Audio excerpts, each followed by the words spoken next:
We've got an author, a scholar, an activist, a thought leader, an orator, an earth guardian, a mother, and community member here at our small liberal arts college. She's a gifted economist, hemp and heirloom seed farmer, renewable energy innovator, and persistent advocate for human rights.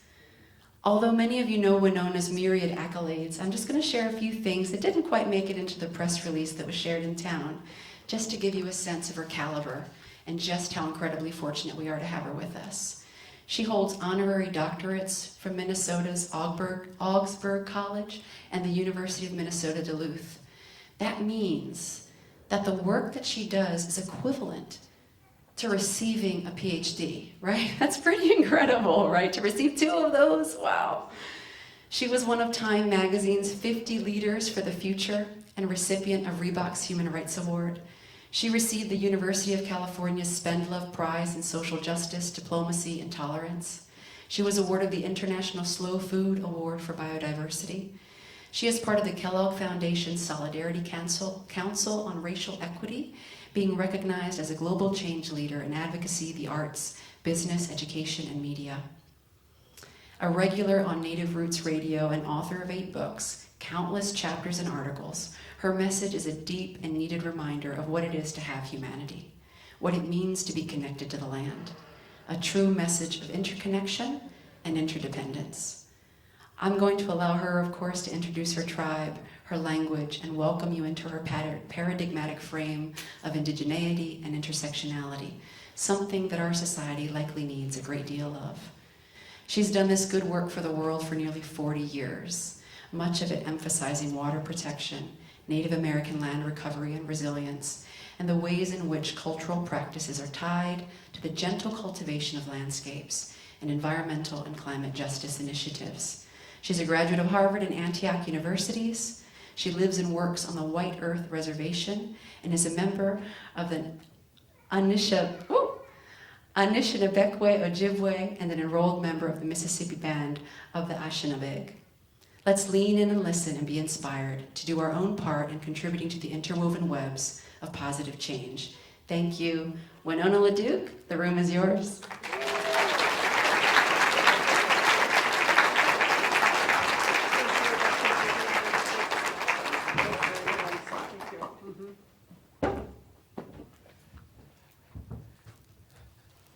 And I got to hang out with her baby during that time, her little woman there, Montana. Thank you all so much for coming out tonight. It was great to hear the number of people who came together to make this possible. And I was, like most of us, I don't travel much. But we had this a relationship before, and I wanted to come down here and honor that, and I'm really honored to be here at this time that you all came out. So, and I did say it was really cold at home. Did I mention that as well? Yes. I was like, oh. We didn't show them any pictures. So, Anin Nindawe Muganajuk, that means hello, my relatives. Benesi Kwan Jinakaz, Makwandodam, Gababani Kog, Ishkaniganing, and Dunjava. Telling you where I'm from, which is the White Earth Reservation in northern Minnesota and Bear Clan, Mississippi band, which became very significant this year, and I'm glad to be here. It's Namei Benegizik, which is a sucker moon in our language, and the moon that's following is Ona Banagizis, the moon when it's the hard-crusted snow moon, so they call it when it freezes and it thaws and it freezes again, also known as the moon you don't want to do a face plant in the snow. I did one of those a couple weeks ago. It was fluffy snow, though. Then we have Iskigami Zigigizis, the maple syruping moon. We have a moon called Wabaganagizis, which is the flower moon, Odamanagizis, the strawberry moon, Mean Gizis, the blueberry moon, Menomanakagizis, the wild rice making moon, Watibaga Gizis, when the leaves change color, Banakweo Gizis, the moon when the leaves fall. That's around October. Gashkadno Gizis, November. Manitou Gizis, Soon's Little Spirit Moon, December. Gashkadno is freezing over moon. So I thought you might like to hear some of my language. And, it is and also hear a little bit about our understanding of the world. I hope that you notice that none of those moons or months is named after a Roman emperor. Did you guys all get that? It's possible to have an entire worldview with no empire in it. It's all good. Just get over that stuff. It's good. So this is a little bit about that moment in history. In our prophecies, they talk about this as the time of the seventh fire. When we're told as Anishinaabe people we would have a choice between two paths, one well-worn and scorched, and the other green. And I really am pretty sure that that's not just for us. I think that's for everywhere, and everybody. And at this moment in time, where we have disasters of biblical proportions in every arena, from the fires to the west, to the storms to the south, to the melting of the polar ice caps, and to the political disasters of the administrations of the East, then add a pandemic, right? This is the crazy times that we live in. And in that time, our prophecies talked about that these were times of change. That's what we said, is in this time, you've got a choice between two paths. And if you take the green path, you'll make the eighth fire. That's what they said. They said, make these decisions. But we're not the only people that said that about these times. There's a lot of people who have these prophecies about these times. I was thinking about it on the way over. I was thinking, because I had a Zoom call earlier today. Never in my life did I think that, there's like teleporting in Star Wars. What I'm saying is, like, who the heck thought that you could like hang out in a meeting, right? None of us did. I mean, I'm old, but that's like something else, man. It's totally something, right? But that was in our prophecies. The Hopis used to talk about the web in the sky. That's what they talked about, the web in the sky. And we were all trying to figure out what that was, but I suppose that's the internet, But that's what I'm saying is that these times were talked about as times when things would change. And I don't think that, we're not the only ones that said that either, because I think about the writing of Arundhati Roy, the Indian writer, and she talks about pandemic as portal. And she says that in the history of the world, pandemics have always forced societies to change. This one is no different. I mean, the fact is that I'm in a room full of masked people. And we all thought we had it going on, right? We knew just in charge, and we're all in charge of things because we're Americans and we're humans and we got this. Maybe not, right? And all of a sudden we had this massive set of transformations that are occurring, from the obvious, collapses of materials economies, of food economies, the piles up of eggs and milk poured off, and the destabilization of the world we thought we knew, and then we all had to stay home, right? I had actually a pretty good time staying home. And we all started gardening. I don't know if y'all saw those trends, right? But she talks about pandemic as portal, and she says, in the pandemic, it's a portal between one world and the next. And she asks the question of, what are you going to bring through the portal if you go from one world to the next, which is really this shake-up time that we are in. It's this opportunity to shake things up and move along. And she says, what are you going to take through the portal? Are you going to take your dirty rivers and your data banks, your avarice and your hatred, your racism and your bad ideas? Or are you going to walk through clean? And so I'm in the walk through clean plan. And that's this plan, that this moment that I believe that we are in, which I can see, and you can all tell, it's this epic moment in history, right? And we're all here. So I'm like, let's do some cool stuff. So this is a little bit about our story in northern Minnesota. This is the slide I'm showing here. This picture is a Native woman who's not missing or murdered. That's one of the things that we face, and every family, my own family, has lost women like that, But this one is not going anywhere, and she's about 20 feet wide and 40 feet tall, and she's in downtown Duluth on the American Indian Community Health Organization's wall, 2nd Street and 2nd Avenue. And she's a water protector, and that's what I am. I'm a water protector. And she came up during Standing Rock. This is some art from my territory. I like to show this art because, you know, in my experience, going to school at Harvard, if you wanted to study the art of Europe, you went to the fine arts department. And if you wanted to study indigenous art, you went to anthropology. And you know, it's interesting, now that it is 40 years after my matriculation from Harvard, we're still getting back things from Harvard in the Peabody collection, because all our art was there. You know, all these museums took our stuff, took our everything, you know. It's interesting they come back, but that was a prophecy too. So my point is that this is our art. This is a worldview which is entirely different. And, you know, you go to fine arts or you go to anthropology, two different worldviews. And I would say that that's part of the challenge we have in a Western education, is the valuation of some people's knowledge and the lack of valuation for other people's knowledge. You know, whether it is a scientific knowledge or artistic knowledge, you know, whatever facets of our knowledge, you know, never present.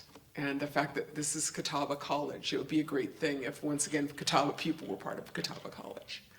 You know, that's how you make things right, as you work on that knowledge. But this is our worldview, and in the center of that is this understanding of Indinaway Muganantuk, which means we are all related. And in these art forms, you can see they're called spirit lines which connect the beings. And I say that because it's a different understanding of the power between beings and our understanding of relatives. Your relatives could have wings or fins or roots or paws or hands. You know, those are all. This is where I live, Gawawiye Gamug, on Round Lake in the middle of the White Earth Reservation. And this is a little bit about Indigenous people today. And I say this because I know that most of you have an American education, and so you know very little about Indigenous people. But on a worldwide scale, you know, I live in a place where there is tremendous, you know, 47 lakes and 500 bodies of water is my reservation. You know, and we have wolves and bears and herons and eagles and geese and muskrats. I live where the wild things are. Now, it turns out that my situation is kind of the indigenous story. While we're about 5% of the world's population, or 4% of the world's population, we represent 75% of the world's biodiversity. Because we live in the places, whether it is the tundra or the rainforest, you know, the Arctic or the Amazon, where we still continue our instructions, you know. And then, you know, of course, that is this battle today. Because it's really not just about us. It is, of course, about us, but it is also about the fact that on the world, you know, humans, what do they say? That our stuff is now more than all the stuff of the world. Did you see that study that came out? Like, we've been so busy being human, kind of anthropocentric bunch, that we made all this stuff, right? And our stuff is now larger than the stuff of the biosphere. We're bigger than the Amazon rainforest. We're bigger than all of the elephants. Humans. And so this question of at what point do humans not take the biosphere? And do you leave 50%? That's what they're saying, like 50% of the world has to be left for the wild things, right? So I'm just saying that that's kind of this moment when you gotta leave some of the ocean. You got to leave some of the woods. You got to leave things for the wild things. And so these battles that we have are really about these, you know, this same question. Because this is what we have of our land. My reservation is that little box up in northern Minnesota. It's a little square box. That's the White Earth Reservation. The 1855 treaty, the 1837 and the 42 treaties are treaty territory, 63. Where we retain the rights to hunt, fish, harvest within those much larger territories. I should have that map. But upper third of Minnesota and Wisconsin, right? And why do I talk about that? Because it's still not much and we're fighting over that, right? Like, on some conceptual idea, I think people believe that Indian reservations are where Indian people live and Indian people get to do Indian people things there. That's not true. That is where we live. That is true. Although not all Indian people live on my reservation. 3/4 of my tribal members live in Minneapolis. They don't live on the reservation, or they live elsewhere. But having said that, inside even our reservations. We have battles over if we can protect our land or who owns it inside. So that's a little bit of what you're going to see here. So I want to talk first about making America great again. So America was great when there was 10,000 varieties of corn. That's when America was great. Tremendous agro-biodiversity. That's when America was great. And that corn, those varieties, like corn doesn't exist in nature. Corn is teosinte in nature. It's a grass.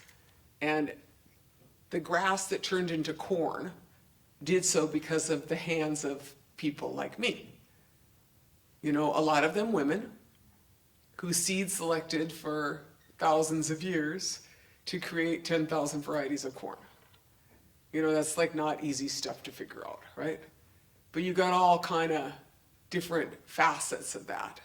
And I say that because, you know, in this day and age, I mean, I think that we've relinquished the idea of our own relationship to multinational seed corporations who now create seeds, right?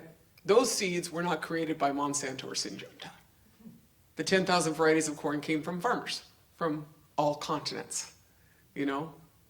And today, still 70% of the world's food is grown by people like me. The big guys grow some of the food, but a lot of the food, particularly not in this country, which is a super industrial agriculture country, a lot is grown by people who continue to care for these seeds. So that's when America was great. America was great when there were 50 million buffalo, single largest migratory herd in the world. Those buffalo did not require any fossil fuels to take care of them. I say that because there's 28 million cattle in the same place that there was once 50 million buffalo. And those cattle take a lot of fossil fuels in feedlots to take care of. Buffalo will walk into a storm, cow will hide from it. Freeze up against a fence trying to escape a storm. I've seen it with my own eyes. You know, those buffalo lived on 250 different kinds of grass. Tremendous biodiversity. America was great when we had the skies darkened with passenger pigeons. America was great when you could drink the water from every river and stream, and the springs. The springs of this region were clean, and the reservoirs were made by Duke Power. That's when America was great. So I think it's really important to not have ecological amnesia. You know, because that's what happens in America. It's like you just keep moving faster and faster, and you get more and more and more and more stuff, and you know. And so I'm someone who not only didn't forget, but I still live where all those things are. And that's really a lot of the battle of indigenous peoples, you know, is to keep those things the way they are. So this is our wild rice, our monoman. This is a lake on my reservation called Lower Rice Lake.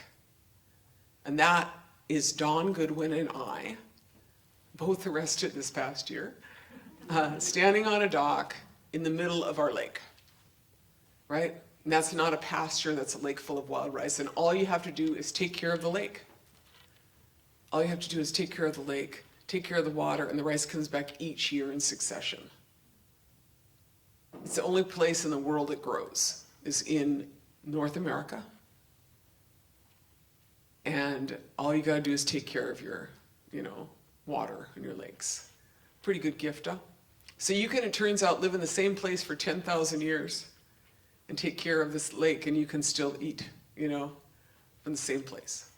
So I just want to say that, because for an awfully young country, that's a lesson that should be learned. Is you can hang out someplace if you treat it with respect. You know, and all of your ancestors, a lot of them came from places where they still hang out and treat things with respect. You know, I was thinking about that because I was thinking about cheese recently. And I was like the many varieties of cheese that are created by people who live in cool places where they take care of their land. Okay, but this is kind of what I consider to be that conflict. This is Sitting Bull and Custer. The conflict that we're facing today is not new conflict. It's an old conflict about two different worldviews. One about manifest destiny, one about taking a lot and not leaving the rest, and one about, the teachings of Sitting Bull, are much more profound and long-lived. But, the choice of which path you are on is the point we are in, and the scorched path, I believe, is well evidenced. We can see it. And this is some pictures from Fort McMurray, Alberta, a few years ago, but it could have been the entire West Coast. Could have been the Paradise Fire. It could have been any kind of catastrophe of biblical proportions that we are witnessing. It could be Australia, right? This is some expensive stuff. The environmental instability of climate change combined with the economic and health instability, this country is in kind of a shaky position. We all are. And nobody has any idea of how to pay for climate change related disasters. There's not like a ferry, although there are some companies that believe that you can take your carbon and put it in a pipe and put it someplace in the earth. It's kind of like the carbon sequestration ferry idea. We just put it away, it'll be okay. No. You make a lot of bad decisions, and at some point you need to quit making bad decisions, really. And, in the midst of this crazy, we have tremendous opportunity. This is what change looks like. And what I will say is something that which is that I have seen more political transformations in the past 2 or 3 years than I've seen in most of my adult life. What's that mean? Well, first of all, you had more people vote the last election than I ever saw anybody vote in history. More people voted, right? And as you likely, I'm a green. I wasn't even trying to vote for Joe Biden, but I drove people to the polls. I even made them buffalo wild rice egg rolls. Drove them through these Trump signs so that they could vote. But more than that, perhaps more, the Black Lives Matter movement, has really called to question a lot of things in this country. And in that process, I saw a lot of things fall that I would have never thought fall. You remember I'm from northern Minnesota. So the police militarization, the uprising, is something that we are all very familiar with, in Minnesota. But I saw, as a result of all of these questions being asked, I saw over 40 Columbus statues fall, right? Never in my life. I thought I'd have to choke on that Columbus stuff for the rest of my life, And there you go, bam, right? And then all those Confederate soldiers, some conquistadors, I thought that was fabulous. I believe there are a lot more standing there. Wasn't that great? I was like, how did that all happen? You know what I'm saying? So the social movement's surging in the midst of all of these. And so, in the midst of that, I say, keep on surging. That's what I say. Because that's how change is made.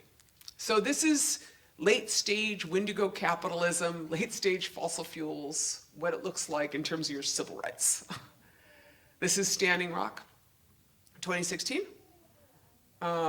Just kind of a snapshot of what it's like to be in America in 2016 when you happen to live on the Standing Rock Reservation or happen to be an Indian person and they just want to throw one more pipe across your land. Just one more. And you're kind of like, we're kind of out of land and we like our water. So this is the Dakota Access Pipeline. I always like to point out, so this map just shows the original proposal was to put it by Bismarck, where all the white people live, 95% white, right?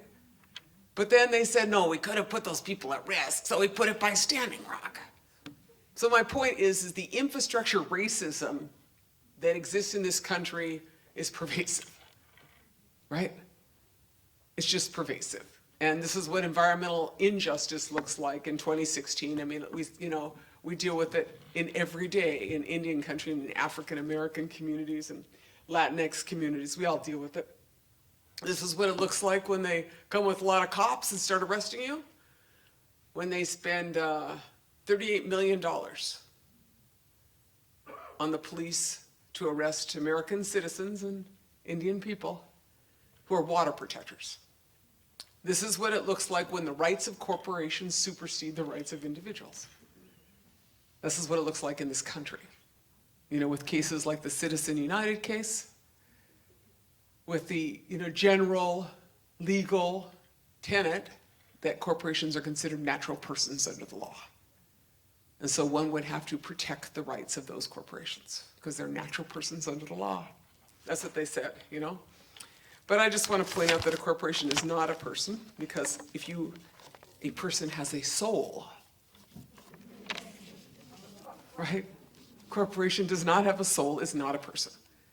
But this is exemplary of the legal systems that have been created in this country, right? Because remember that legal systems are not like ordained by the Creator. These are functions of social and political systems that create these legal institutions that at a certain point enshrine the rights of corporations over the rights of individuals. Now we know that laws are changed because slavery was legal in this country. There's a lot of things that were legal that are not, but there's a lot of things that are legal that are criminal in this country. And in the least, there's this question that I think is very significant, which is that the violence of the technology supersedes the regulatory ability of any nation state to protect its citizens. What am I saying? Think about nuclear testing in the Pacific. Who the heck regulates that stuff, right? You understand what I'm saying? The long-term implications of radiation contamination. There is no regulation of the combination of toxins we are engaged in. Nor is there any regulation, frankly, of the level of, criminalization that is occurring as a result of late-stage Wendigo capitalism. That's what we refer to it as, Wendigo capitalism. The capitalism of a cannibal. That's our phrase, Wendigo capitalism. There's some more. Oh, and then there's my arrest pictures. Okay. So I spent the last 8 years fighting the Enbridge Corporation. Not on my list of things you want to do when you grow up, but what you have is a Canadian pipeline company, the largest pipeline company, I believe, in the world, third largest corporation in Canada, which has 7 big pipelines coming into the United States. I kid you not, 75% of the tar sands, dirtiest oil in the world, come in this country through the Enbridge Corporation.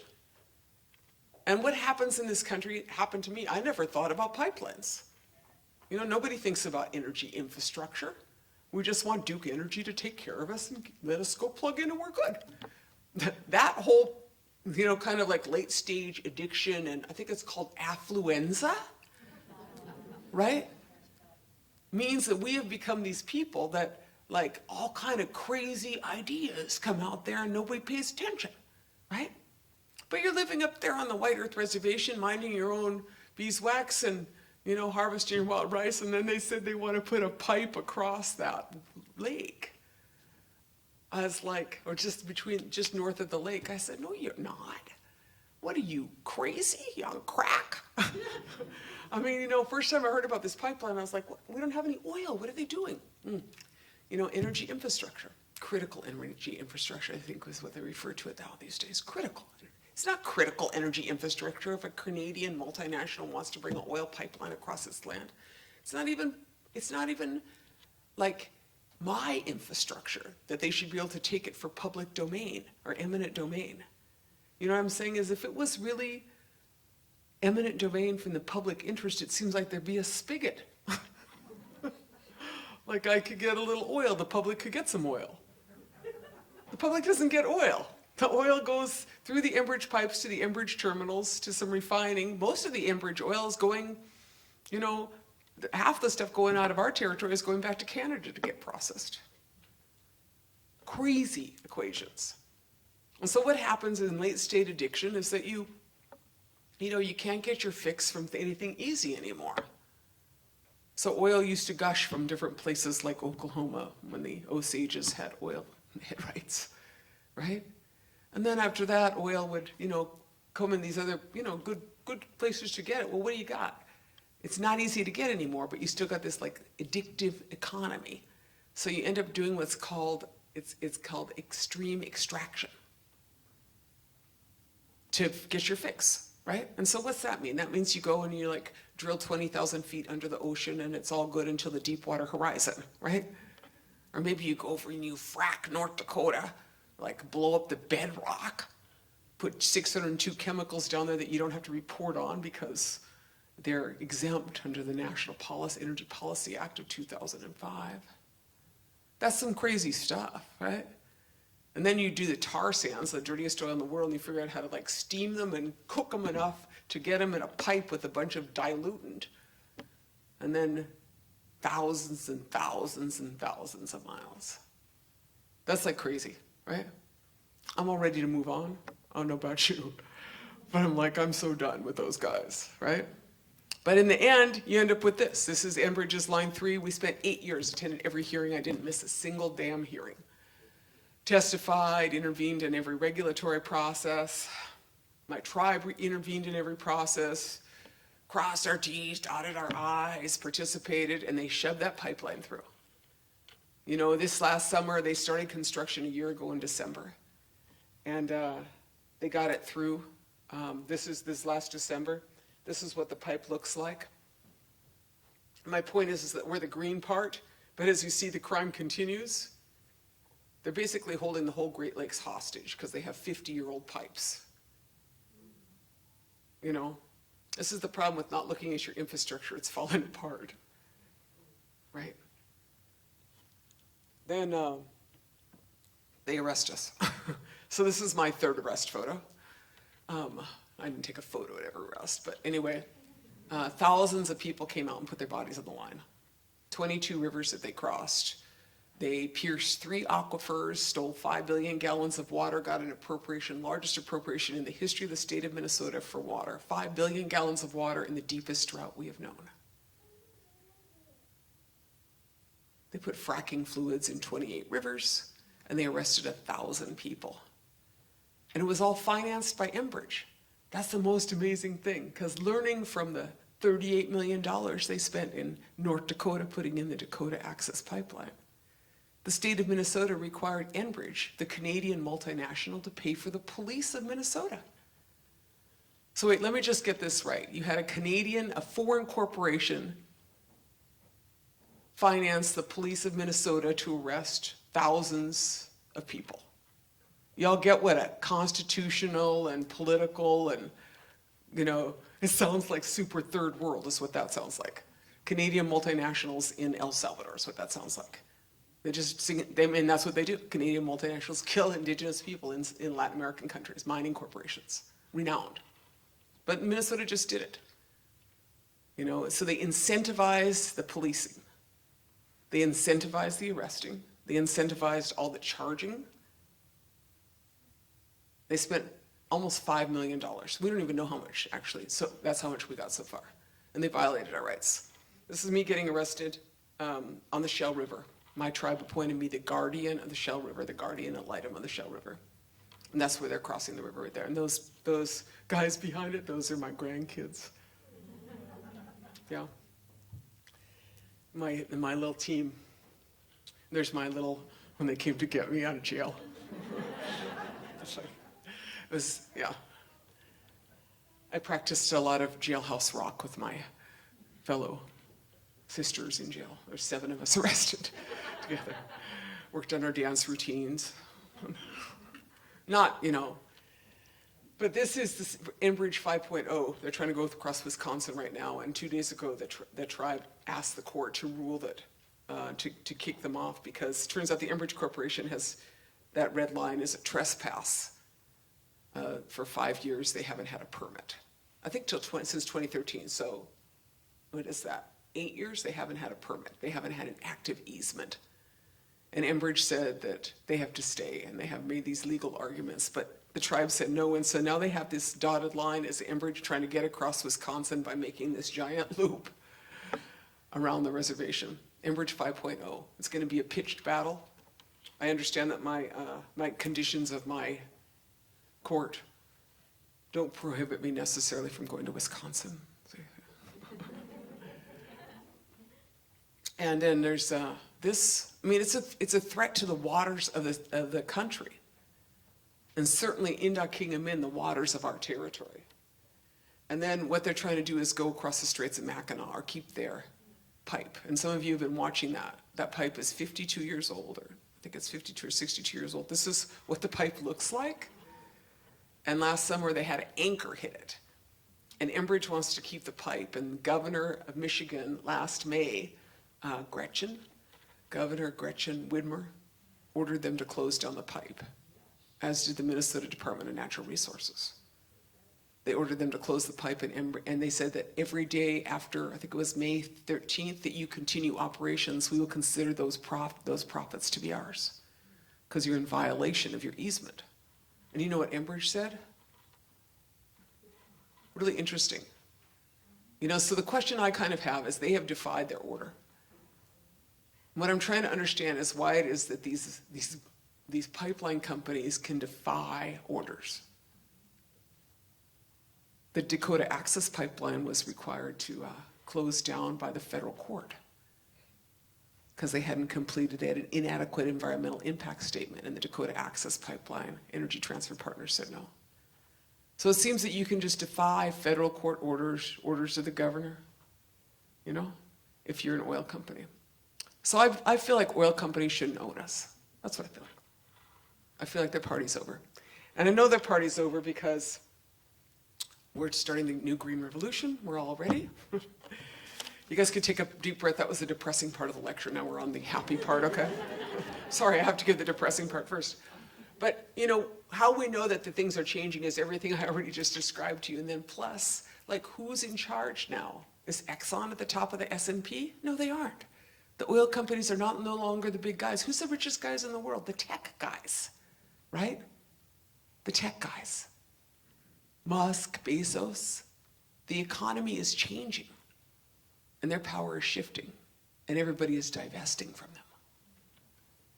Even my alma mater, Harvard, is divesting from fossil fuels. They wouldn't divest from South Africa. I tried. Did they? In the end, I don't think they ever did from South Africa.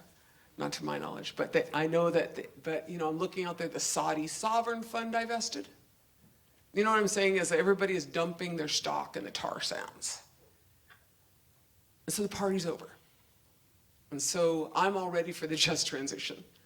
I was looking for the big jobs bill, the Build Back Better, and I was like, yeah, just have the corporations that made the mess pay for the cleanup. That's a good jobs bill. You know what I'm saying? It's like, why is it that we have Superfund sites when they continue to exist as multinational corporations? There's some good job opportunities, but there's different names. There's the discussion. It's the Green New Deal, or the Just Transition, or the Build Back Better. That's kind of a Biden watered down version, right? I prefer to call this the Sitting Bull plan. And that's because Sitting Bull was a great political leader. And of the many things he said, a Hunkpapa chief, he said, let us put our minds together to see what kind of future we can make for our children. Let us put our minds together to see what kind of future we can make for our children. And I think about that a lot because that's what we got to do. I look out there in this room and I do our work, and I was like, no, we are the ones that got to put our minds together. We all have responsibility, onus, and agency. And if you think someone's going to fix stuff for you, you're pretty much just wrong.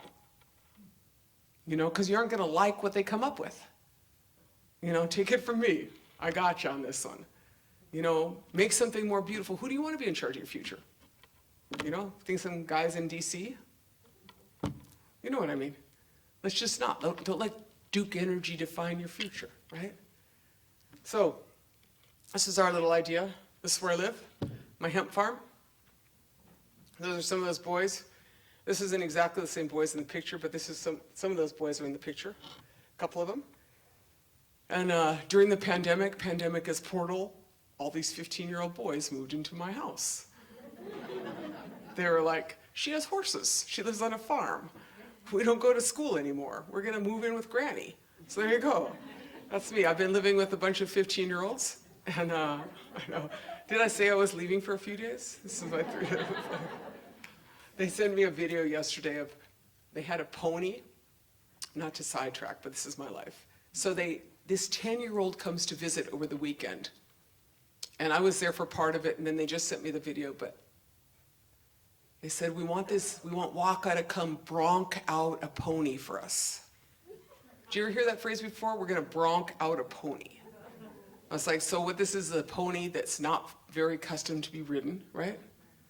And so they got this like little dude who's about this tall who can ride anything. He has like a helmet. You understand what I'm saying? He's like a bronc rider and he's like 10. And so he's like bronking out this pony. And then they send me a picture. This is why I didn't finish the floors in the farmhouse apparently. And the pony has walked into my living room with the boy on it. I was like, oh, that's great. I think I'm gonna go someplace for a couple days. No, it's great. I give him credit. I mean, who the heck gets a pony to walk in a house? You know what I'm saying? Very good. And this is my girl team. So I'm interested in post-petroleum or reduced petroleum agriculture for a set of very obvious reasons, right? And right now we're just like lathered with oil, pretty much. Everything we got, we wear, we eat, lathered with oil. So this is one of our farming projects, and this is our horse-drawn agriculture.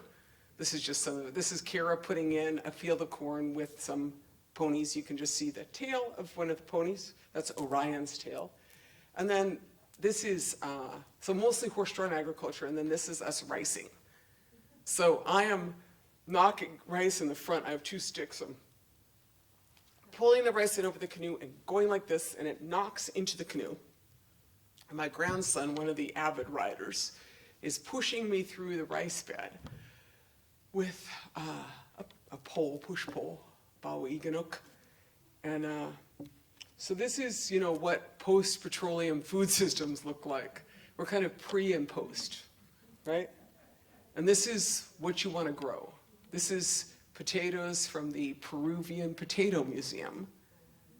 Now, 2 years ago, we grew 17 varieties of potatoes. I'm really interested in purple potatoes, actually. But them little guys, the fingerlings, those are pretty cool too. And then, I'm super interested in potatoes. But so 900 varieties of potatoes at this museum. And this is a picture from The Guardian, and there's a bunch of climate scientists studying these potatoes to see which adapt best in a time of climate change. That's basically what I'm interested in. It's what's going to grow in different circumstances. In this last year, the worst drought in my life, some of those potatoes did great. The purples did great in this one field. It's super interesting. But that lesson of history, biodiversity, is what you want, is exemplified by this. And, we all know, anybody who knows the history of the Irish potato famine will tell you that biodiversity is your ticket, agrobiodiversity, right? And so a lot of these varieties, are developed for microclimates, but I really want to encourage people not only to garden, but to look at these heritage varieties when you garden. Because this is a squash that we grow, we call it Gete okosamem. It's, I was given some seeds and I was told that they came from like a clay ball in an archaeological site in Wisconsin. And they dug down and they found this clay ball, and in that clay ball they were sitting in it, they broke it up and there was these seeds. And then we grew them out, and this is the squash, right? That's the story I was told. And then I was corrected by someone who said, no, it's not true. It was from a Miami seed collection that was 1,000 years old. I said, fine. The only one was only 800 years old, so I was like, okay, you got me. I always like to be corrected by white guys.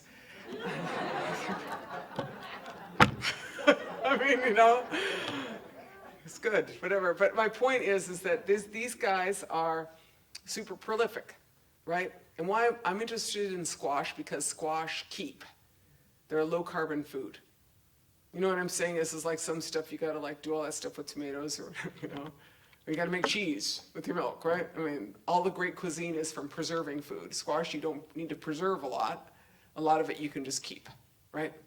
Just like that. And Yeah, this one you can find now in Baker's seed catalog. You know, so I grew this a number of times and people said, what's it called? What's it called? Does it have a name? I said, I don't know what the name is. I don't know. So then I said, I'm going to name it. Right? So I said, I'm going to name it because white guys name stuff all the time. Right? Did you ever notice that? Like busy naming. Like busy naming everything. Anyway, so we call this Gete Okosaman. Gete Okosaman is the name again, which means really cool old squash.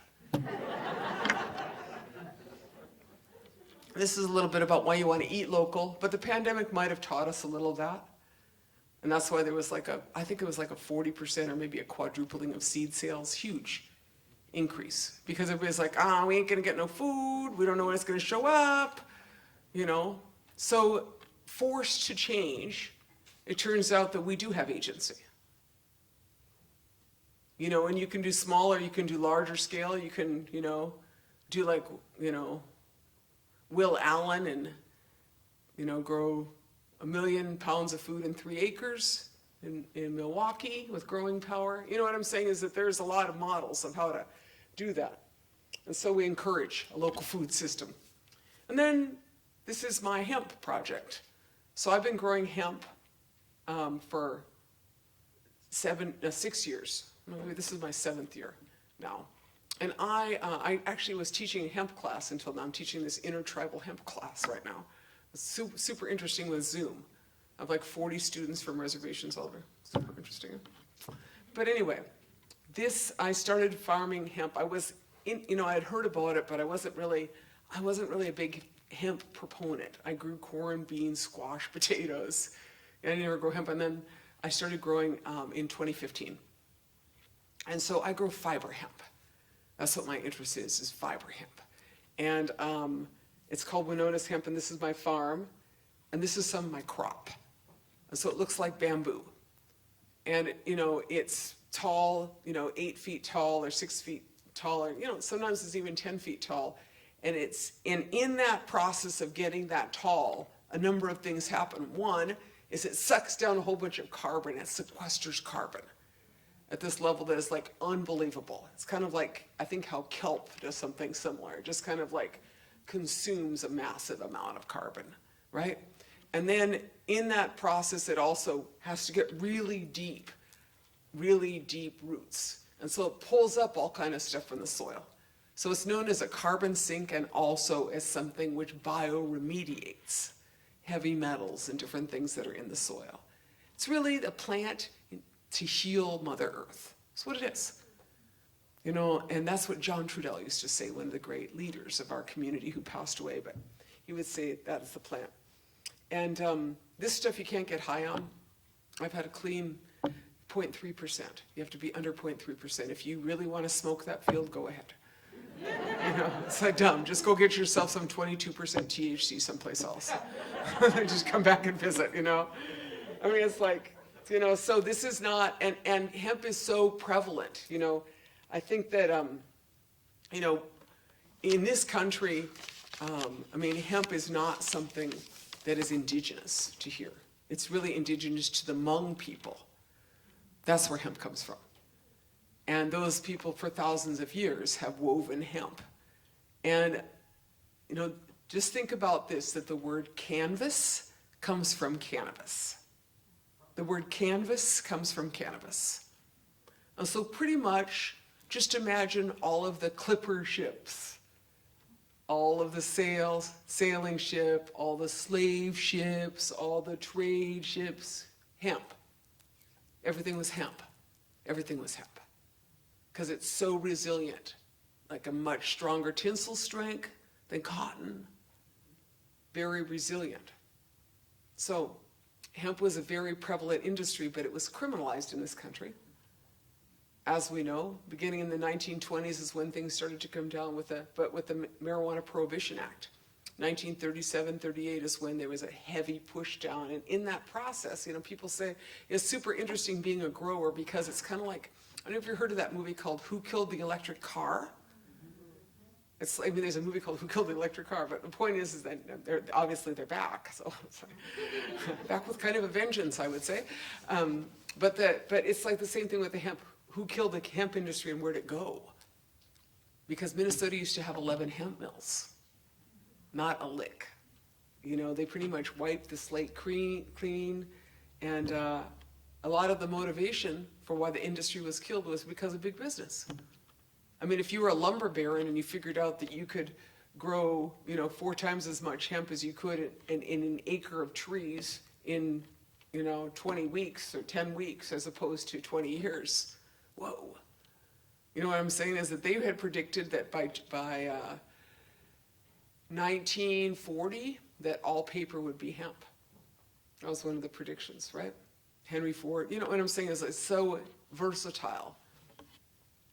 And cotton, so my interest in hemp is largely in textiles.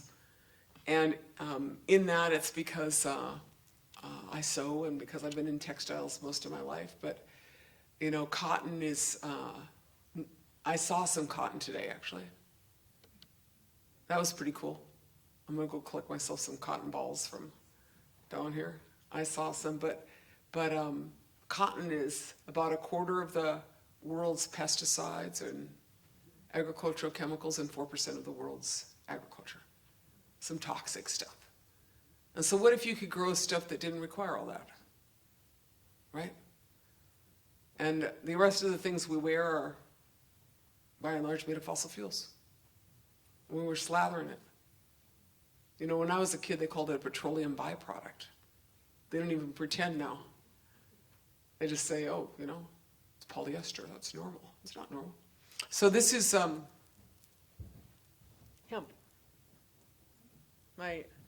This is my hemp outfit, my hemp skirt. But my point is that that's what I'm trying to do. But to get to that, oh my God, so interesting in the process. Because nobody, with the criminalization, nobody produces it in this country. Nobody produces that. But hemp can do all this. And so in the being a fiber hemp grower, you got to have, this is short fiber, and then there's long fiber. So short fiber is what you make. You make it a lot smaller to make it softer, and you degum it. This is what you can make with fiber hemp. And this is out of the hurd mostly. Some of it. Hurd is the inside, and then the outside is where the textiles come from. You can make all these building materials, including, and then you can just send your textiles to the Navajos, and they can make a rug with their churro sheep wool, 60-40 churro hemp. And they can sell that rug that they would sell for $6,000 for $12,000. And then they can give you a little rug that they made, right? And then this is hemp insulation. I just insulated a house with this, and I'm about to insulate a tiny home. It's like fiberglass, but it doesn't bother you. And it's like 97% hemp. It's an R22 heat, value for 4 inches and an R28 for 6 inches. That's what I want to make, right? That's cool, huh? I mean, can you imagine if you could just transform the building industry to be not toxic? That'd be like remarkable. In green, and these are some hempcrete blocks, right? And then there's hemp wood. You wouldn't have to cut your forests. The hemp is totally revolutionary because it can transform the materials economy. And I know that there's like a lot of discussion about like how great legalization of marijuana is, which I'm sure will never come here. But in the meantime, it is a very big business, right? But this is of far more interest to me because this is the business of transforming the materials economy. And, including the biodegradable plastics, right? But I basically just think we should quit with the single-use containers anyway, not just replace them with new materials. And we call this the New Green Revolution. That's me in one of my fields. I look like a total hippie. But this is what we call it, the New Green Revolution. And we do that, I take that term freely because the University of Minnesota produced Norman Borlaug, who's called the father of the Green Revolution. Norman Borlaug came from the University of Minnesota, and the Green Revolution brought us a lot of industrialized agriculture, a lot of chemicals, a lot of big equipment, a lot of debt, a lot of genetically engineered seeds, a lot of biopiracy, a lot of toxins. That's what the Green Revolution did bring us. And so I want to be part of the new Green Revolution. And I feel like the new Green Revolution is being born. That's what I think. It's not like a pioneer. I think that we're doulas That's what I think of myself as a doula, of the new green revolution. Because it is a plant and it is an entirely new economy that doesn't exist in this country. That's what's so awesome about it. And in that next economy, people like me, which is why we have the class, want equity, right? We want to be sure that the people who were the most punished for the cannabis economy, people of color, 4 and 8 times more likely to be arrested and doing harder jail terms, should be owning the dispensaries and owning, in our case, we have a lot of land that we can grow hemp on. And so that's the opportunity of this economy to do this well. And I'm super excited. It was super funny. I was listening to my introduction. I was on this Kellogg call with those Kellogg people, and John Legend was on that call. There's all these really cool people on the call, super important people. He's a musician, if you didn't know. I was like, my daughter's like, that's John Legend. I was like, oh yeah. Anyway, so I was like, everybody was like, they were asking for the one-word check-in, which I think is what you do on Zoom calls now. I'm not familiar with it. One word on how you're feeling. And everybody was like, resilient, hopeful, anxious. And I was like, excited. Because spring's coming, I'm going to plant 100 acres of hemp. I mean, you'd be very excited, right? I'm like, let's just do this. So there are some things you do is you rebuild your energy economy from being stupid and based on fossil fuels to a post-fossil fuel energy economy. You get far more efficient. You don't waste so much energy. You don't travel everywhere around. You try to zoom a little bit more and quit importing your, flowers and and Fiji water. Just quit. Just quit. And then you go solar. So this is 8 Fire Solar. We make solar thermal panels. Those can reduce your heating bill by about 20%. Put them on a south-facing wall. It's like an 8x4 or a 4x10 or a 4x6, and it's like a box that's about this thick, and it's dark. It's like plexiglass, certain kind of special glass, and then it's dark in there. And when it gets hot, it's like super simple technology. Then when it hits 90 degrees, a blower fan comes on and blows hot air into your house.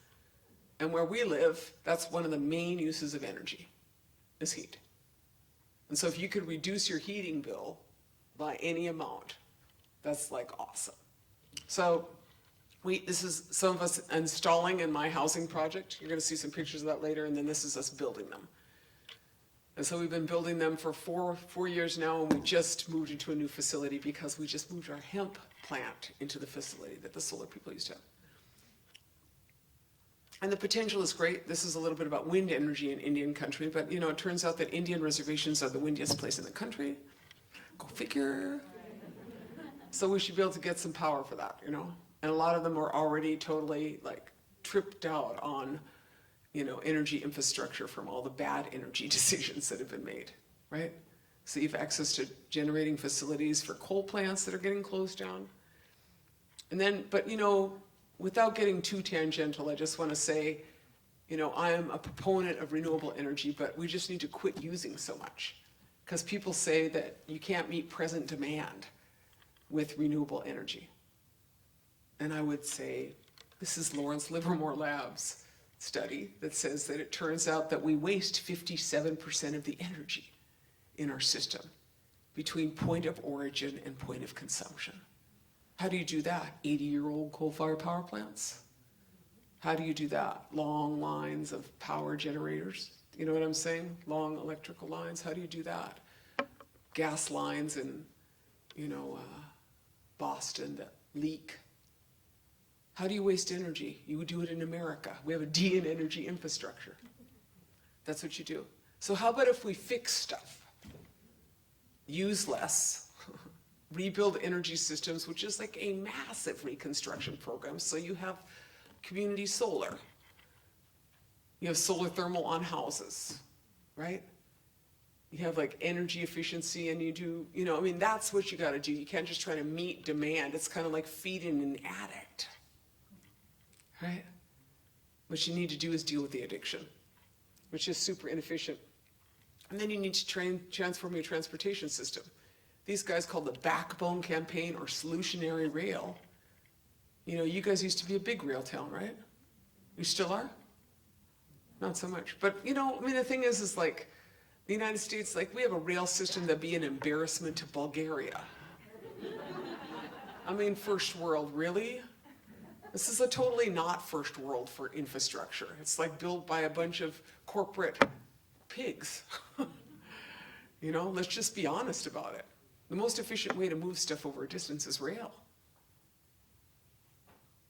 That's the most efficient way to do stuff. And we don't have you know, what we need to do is rebuild a rail system. And when you rebuild it, you don't rebuild it for diesel. You rebuild it for electric. Because an electric engine is much more efficient than a combustion engine. And we all know that at this point. Like, you know, I have, you know, F-150. I'm waiting for the Lightning. I'm all ready for the Lightning, right? So I have, you know, I have trucks, I farm. And my combustion engine is 16% efficient. Really, nothing to brag about there, huh? An electric engine in a Tesla is 65% efficient.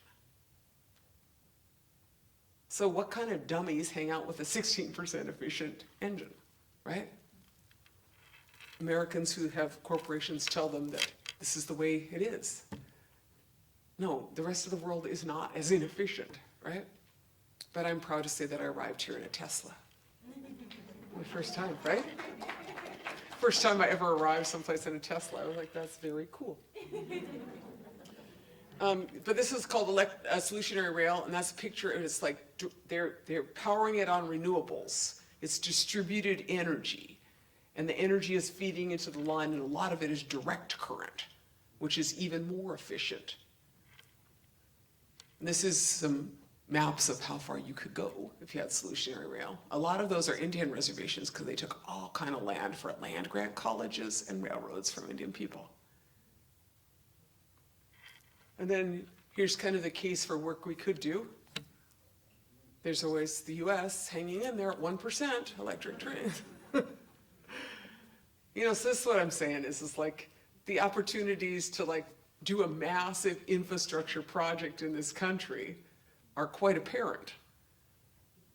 And what we need to do is have infrastructure for people, not for corporations.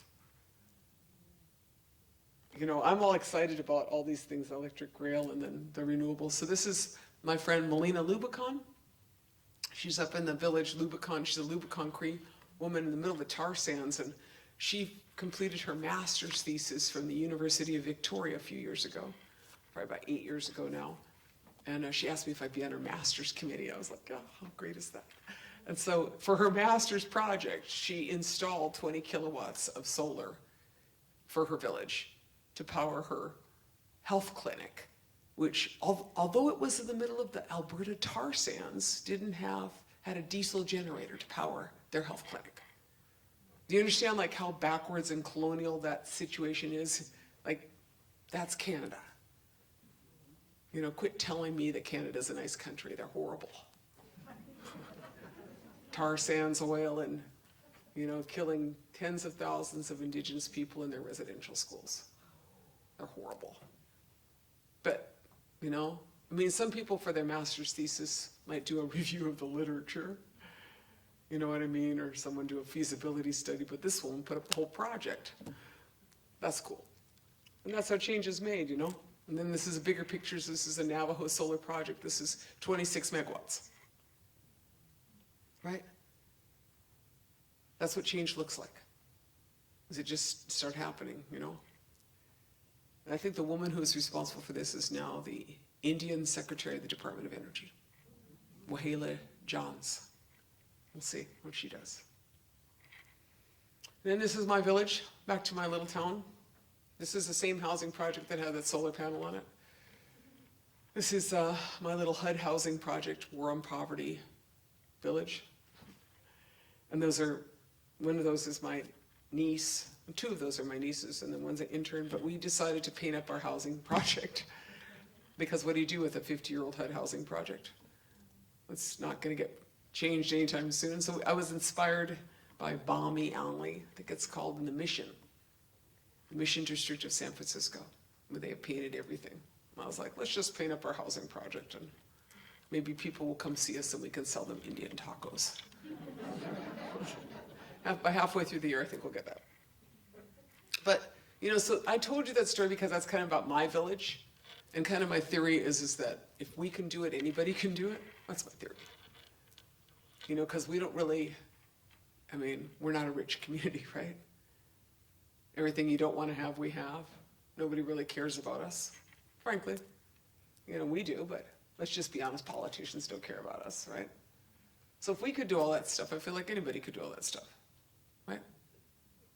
Because we knew that nobody was going to do it for us. But the implications are much larger. This is a picture of in the Port of Duluth. And it's the most inland port in the United States. And those are wind turbine parts coming in from Germany. And I was like, let's be a grown-up country.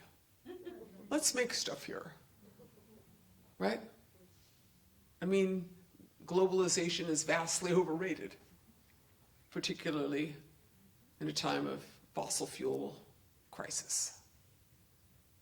So if you need it, make it. So to me, this is kind of like what we're after, that transition. And, the transition is economic and it's political but it's also spiritual. I like this picture. This is water crystals. This picture was taken by, this is some of the work of Dr. Emoto. He passed away, but he is a Japanese scholar and scientist who took pictures of water crystals in different locations. And you can see, I didn't really think about that. I thought about a snowflake looks like this. Well, they all look like snowflakes when you take a picture of water crystal, but they're all different. They have the symmetry, but you can see that what happens is that when they get polluted, they lose their symmetry. They get all disorganized and confused, right?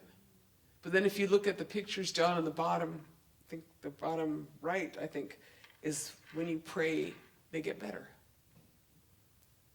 And so that they have all these stories of these monks singing and people praying to the water crystals and the water changing. And now I was looking at these scientific articles. They're like, water is a living being. The planet is a living being. I was like, oh, really?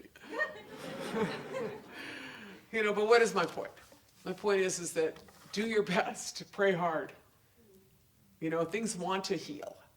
Things want to be well. And we, have ability to do things to make things good. Do our best, pray hard and continue on. Remember that, if we know that water is alive, then water should have a right.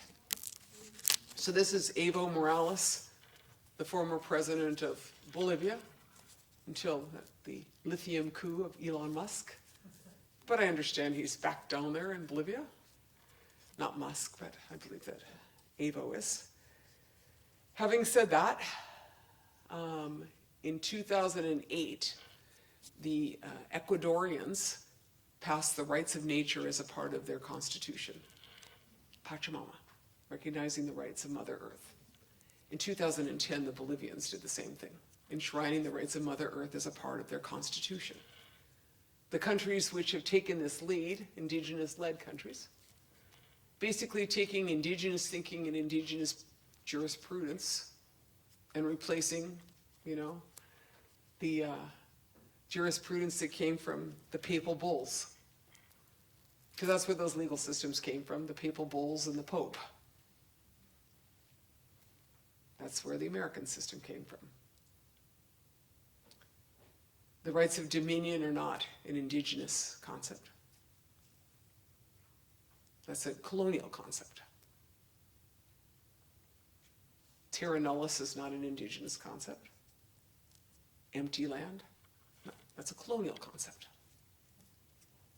So in this time, what we are seeing is nation states and municipalities and First Nations adopting the rights of Mother Earth. In 2019, my tribe adopted the rights of wild rice as a part of our regulatory authority. And on August 4th of 2021, my tribe, at my tribal court, Wild Rice sued the Minnesota Department of Natural Resources for stealing 5 billion gallons of water from our wild rice. We sued them for other violations of our wild rice in tribal court. And the state of Minnesota Department of Natural Resources said, no, we're not going to go in your court. And you're wrong. And they argued with our tribe, and they said, no, you don't have any rights in the treaty. They talk like that. And so one of the problems is when you go to court and start making arguments, that's a different thing. You don't have any jurisdiction, but you're wrong. So they said that they didn't have any jurisdiction. They went to the federal court, and the federal court ordered them back to the tribal court. So I don't know how that case is going to work out. But my point is that someone has to ask the question. And I would not say the state of Minnesota will be asking a question at any point. The litigation over line 3 will be long, and we hope painful. I told the Attorney General, Keith Ellison, a good man, I said, I want my charges dropped. I said, we all want our charges dropped. Because I said, I want my charges dropped and I want a medal. That's what I told him. I said, I defended the waters of Minnesota and you did not. I'm not a criminal, I'm a water protector. And I'm going to uphold the rights of Mother Earth, not the rights of Enbridge. Right? And that story is a worldwide story. But in December of 2021, 3 months ago, the Ecuadorian Constitutional Court overturned an Ecuadorian mining corporation and a Canadian mining corporation's permits in a protected area in Ecuador, upholding the rights of nature over the rights of those corporations in Ecuador. So that's to say that change happens. We are a long ways from that recognition in this country. But since my tribe did that, the Nez Perce tribe has also done that, acknowledging the rights of the Snake River to be without dams. The Yurok tribe recognized the rights of the Klamath River. The city of Seattle is being sued by the tribe there for the rights of the salmon. It makes perfect sense that indigenous people would stand up in the courts for the rights of Mother Earth. But the fact is that we are all drinking the same water, right? So this is kind of the decolonial, deconstructing manifest destiny graphic. Yeah, they're doing quite well. This is I got one granddaughter in there. What do I got? Oh, I got a couple granddaughters and 3 granddaughters and 1 niece there. I think, yeah, we'll go with that. My retirement plan. They did not report that that there was a pony ridden by any of them into my kitchen. That would be the boys. Anyways, this is my organization, Honor the Earth. If you're interested in learning more about it, but thank you all very much for your time, and I'm happy to answer some questions.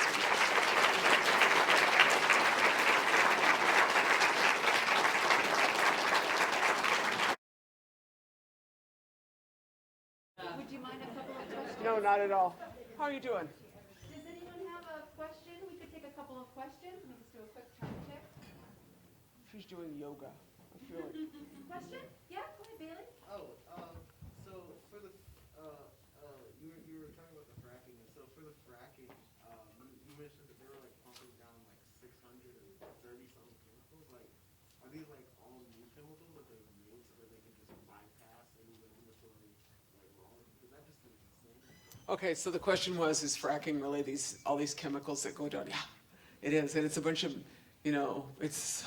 crazy stuff that's carcinogenic, and they shouldn't be doing it. But they got exempted because they have secret formulas that they don't have to divulge, right? Right, so let's make it secret, except for that it shows up in your drinking water. It's not so secret when it shows up in your drinking water. Yeah, no, but it is, yeah. And I remember them saying out in North Dakota once, it's like things that you find in your kitchen. I was like, yeah, if your kitchen is a meth lab. I mean, it's like, I don't have that in my kitchen, Right. No, it's a crazy thing. These guys are really, really, really dangerous with our water. Thank you guys. Yes. So mine's not really a question, but more of a grit. Like everything you said, it came back to me. So I'm on Catawba's ethics bowl team. Basically, what we do is we go and debate real topics that we're like actually dealing with. And my freshman year, which wow, 4 years ago now, it was ethics in the environment, and we actually debated on a case where they gave a river citizenship in New Zealand.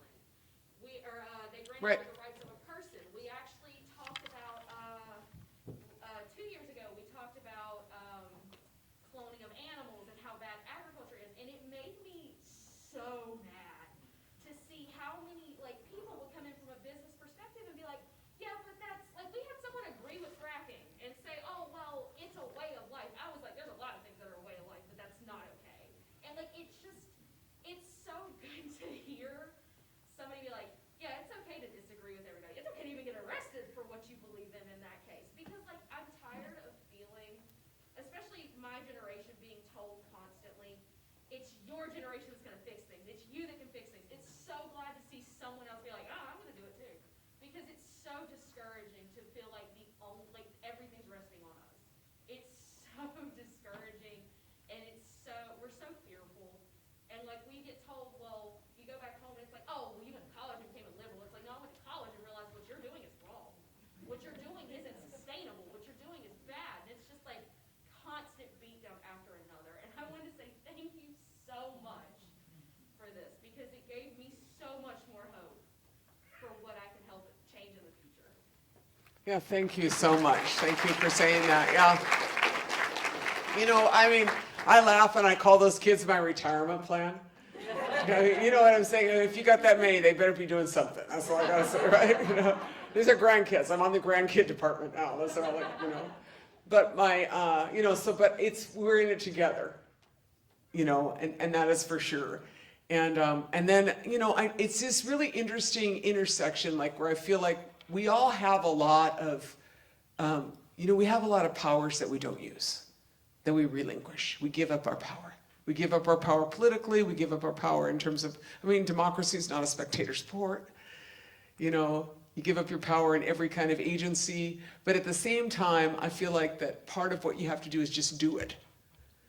You know, and that transformation occurs like you know, I fight these guys off in the regulatory framework, but you know, I think that hemp is going to be a big problem for these guys. You know, and last week I was like, since I started traveling, like I traveled this week and last week, like I'm not traveling now for a while. It's like very exciting. I'm going home. But I was in Massachusetts, and I went to the lab there, and they had these guys from HempX. They had hemp supercapacitors that they are making with my hemp fiber, because it turns out when it grows really tall and fast like that, and it pulls all that carbon down, that translates into kind of a graphene when you burn it. And so it's like a biochar. I don't know, it was like way over my head. But my point is that the potential for technological innovations is very great. You know, and so I do believe in this plant. I do believe this plant has the answers. But we gotta do our part, which is like quit being jerks, you know? And transform systems, because this, you know, not one thing isn't going to save this. It's all of us, and I do see all kind of stuff shaking and moving, you know. So, you know, keep it up. You got this. You got this. Yes, sister. I have a question. You talked about solar energy, for instance. What are some of the small things people can do to be green? Because I know we had a solar energy consultation. It's tens of thousands of dollars to install it on your house. I can't afford it. You know, so what are some of the small things I or somebody else can do to be more green? Well, you know, a couple things. Like one is structurally, it shouldn't be impossible for you to get solar. You know, so I feel like that's a challenge here, to build community solar. You know, so that everybody can benefit from it, or figuring it out. And you know, I mean, I don't know. I haven't, you know, Duke Energy is not my corporation to dog, but I'd be all over them guys. You know, I mean, Enbridge is enough for me. You know what I'm saying? You know what I'm saying is that these guys have done so much damage. You know, so, but there's this big push now for this transformation, and so move, you know, do those pieces.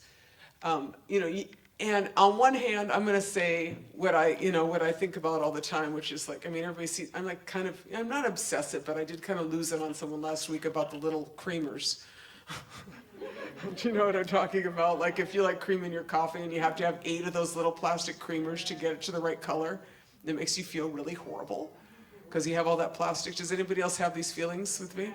Right, and then I was like yelling at this woman in the restaurant. I wasn't yelling, really. But I was like, that's really messed up, you know? But my point is that that is messed up. And you need to quit having those things in your material culture. And you need to challenge them in your institutions. And you need to, across the board. But it's more than just us and our little creamers. Because the problems are really, like, we have individual responsibility. Like, quit with the water bottles. Quit, quit buying the water. Quit buying all this stuff. Do some local gardening. Get some raised beds. You can grow in a raised bed, 8 by, or 4 by 10. You can grow so much food. You know what I'm saying? Do that stuff. Not so much money, but figuring out how to rebuild local economies that are more resilient. Because the fact is that climate change is going to kick all of our ass. We could pretend, but it's minus 20 and the 17th blizzard we've had in Minnesota. I said that we're going to get beat up because we were jerks. And and that happened to us. They stole all that water. I said, we're going to have a rough time, man. I mean, we're just lucky to get all that water back. But my point is that it makes resilience in your household and in your community. And then still stick after these guys. Because these institutions can't hang out. Okay, she's like, quit now. That's good. No, I think things I hadn't thought of, so thank you. Yeah, I mean, and then I'm saying is we have personal responsibility, but then those guys got to quit. It's not just us. Yes, maroon shirt guy. Thank you for being here. Thank you for your medicine. So, as we listen and as we watch what stirs, and we have some knowing that we chose to be here at this time, in the time of the 7th fire and the 8th fire, possibly, how do we listen for our right place right now on this earth? How do we listen to her and what she's asking, and her expression of coming through our hands and our feet? There's so many places to put our life force. Maybe a better question is, how do you listen, right? How are you drawn into him? How are you drawn into everything that you have done? How do you listen to the guidance that guides us? I think that everybody has their own little path, right? If you told me 10 years ago I'd be farming hemp, probably wouldn't have said no. But I'm someone that prays hard and does my best, and then I'm like, oh, that's super interesting. And so you have to be very, I think it's really important to observe. What am I saying? I was thinking about how, I don't want to say an industrial education system is really achievement-based for a set of things that may or may not have any relevance to the world that you are in, or the moment that you are in. Maddening to watch your kids studying, what was he studying, the Renaissance in Europe, and we're in the pandemic. I was like, what's wrong with this? What I'm saying is I just started homeschooling because I was like, that's ridiculous. We're studying all this crazy stuff when we need to be studying the current event we're in, which has a historical origin, So I'm saying is it's really important to be present. John Trudell, the great political leader, would call it, be coherent. So you're a smart guy, you know what your niche is, maybe you could do this thing or that thing. What I'm saying is know who you are, know where you are.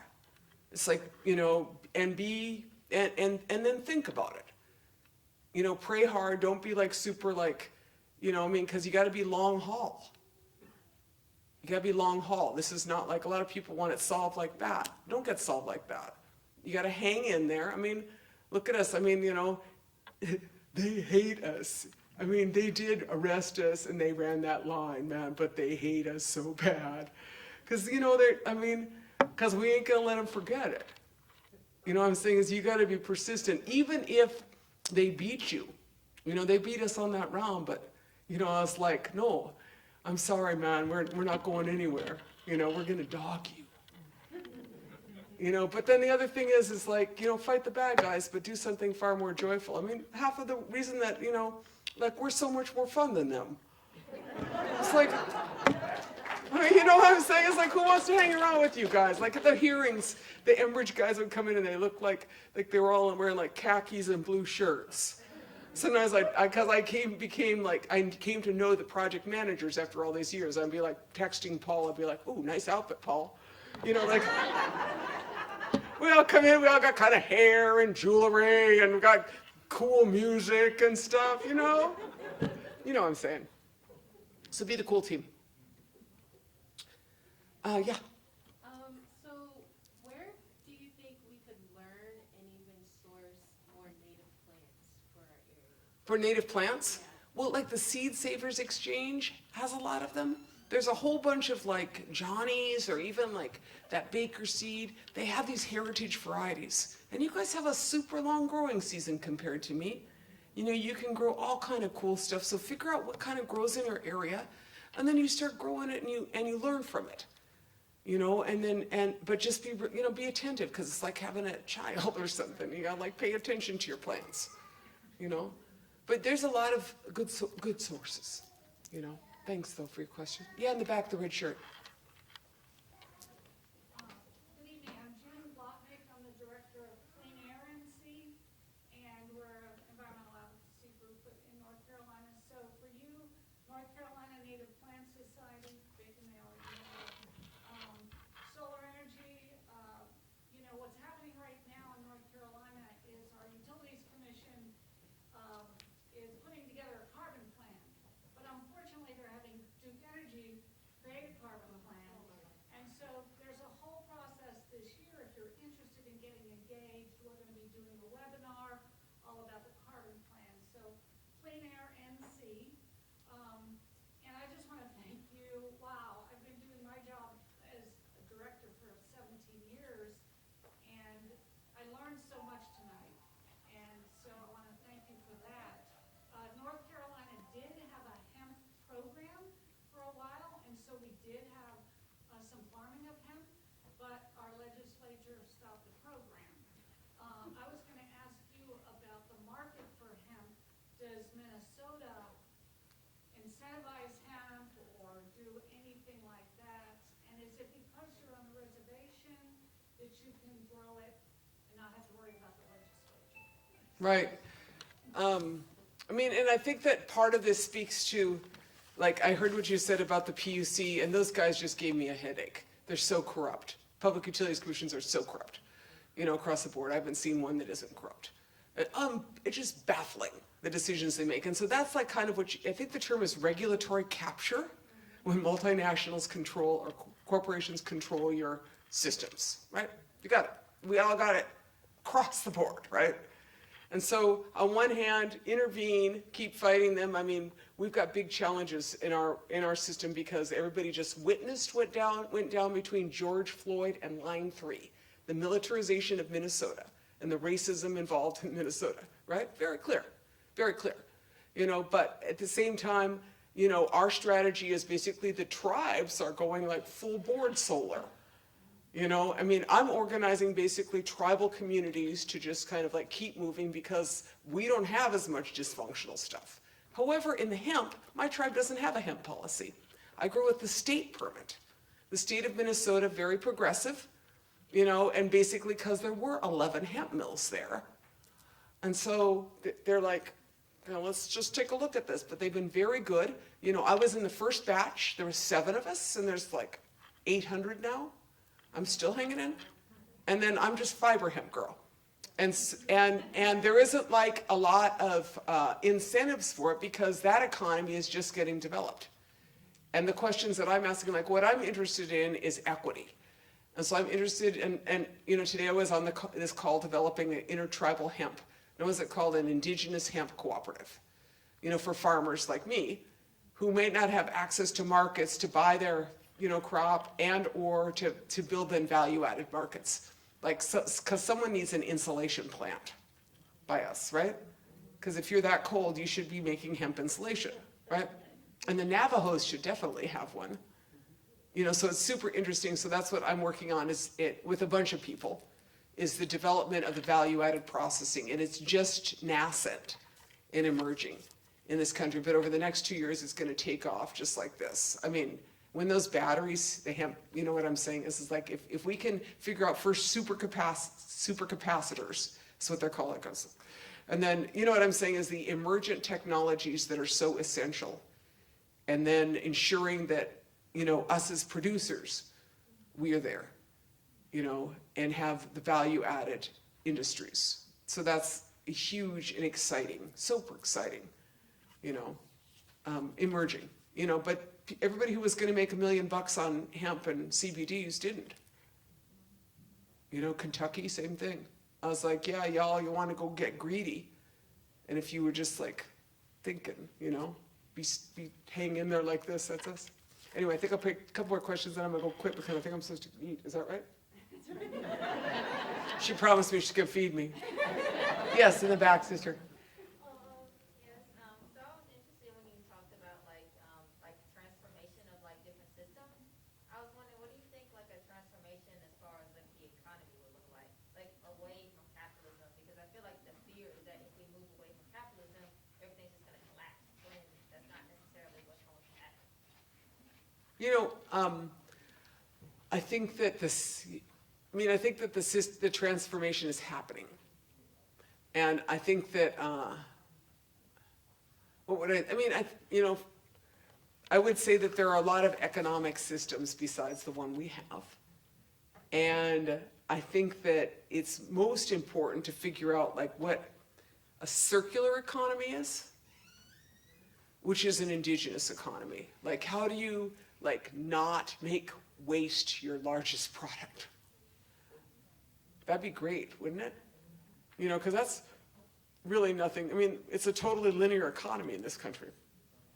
We produce goods and services and waste. Like I said, the stuff, the landfills, right? That's a linear economy, not a circular. Another linear economy is prisons. It's the same thing, and we all know that doesn't work.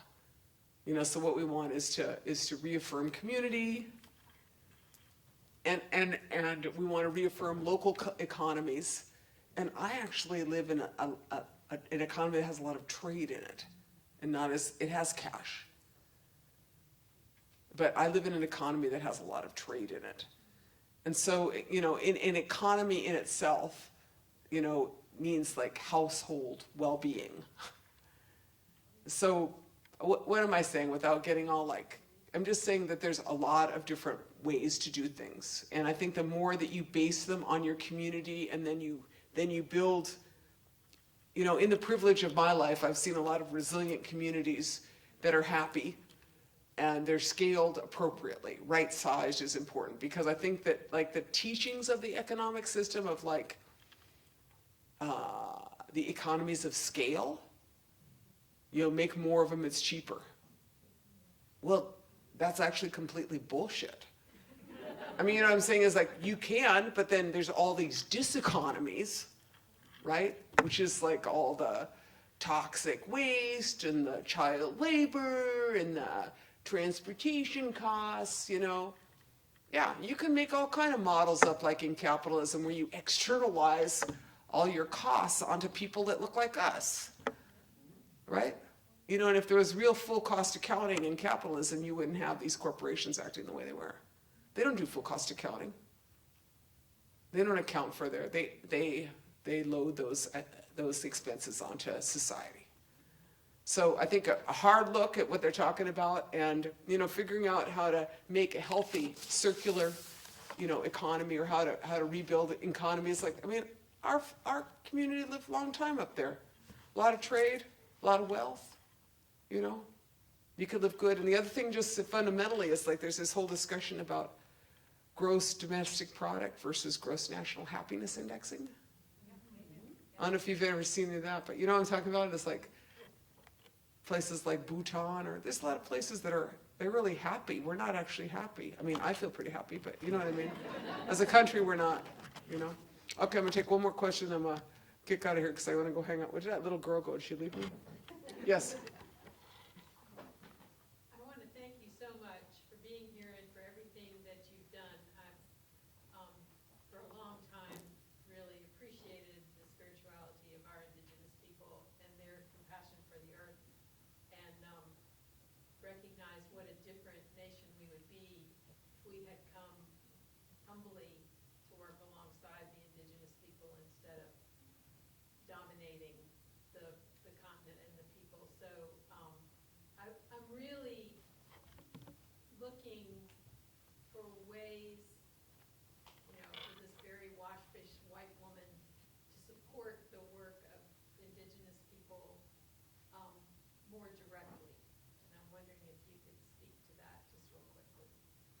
mean, I think it's all circumstantial depending on, what it is that you are interested or willing to do. I mean, there's an indigenous community, the Catawba people. This is a college named after them. I'm interested in their well-being, and I think that this college should have a partnership with them. Now none of you, only a few of you are probably students here, but that, the point is like, there's an example. Do something right.